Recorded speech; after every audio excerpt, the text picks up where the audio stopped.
Hello बच्चों, इस सवाल में बोला है the Pyrex glass is having very low coefficient of linear expansion.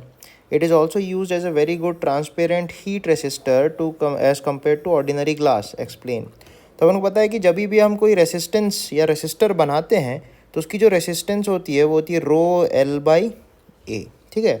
अब अगर अपन पायरेक्स ग्लास से उस रेसिस्टर को बनाएंगे तो आप देख सकते हो ये एल बाई ए जो है ये दोनों ही डिपेंड करते हैं अल्फ़ा पे. कैसे? जब आप टेम्परेचर बढ़ाओगे, कोई भी रेसिस्टर जो होता है उसमें जब करंट फ्लो करती है तो उसका टेम्परेचर जो है वो बढ़ता है क्योंकि हीट प्रोड्यूस होती है. ठीक है.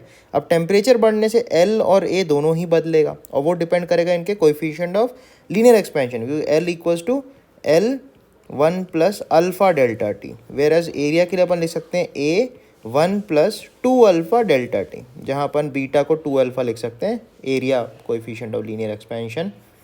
ठीक है. तो यहाँ पे आप नोटिस करो इन दोनों पे ही, मतलब इन दोनों की डिपेंडेंसी अल्फ़ा पे है.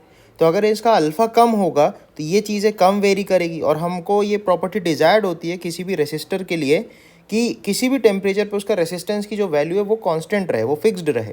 तो अगर अल्फ़ा जितना कम होगा उतना ही इनका वेरिएशन कम होगा एल और ए का. तो हमारा रेसिस्टेंस की जो वैल्यू है वो ऑलमोस्ट कांस्टेंट रहेगी with even change in temperature.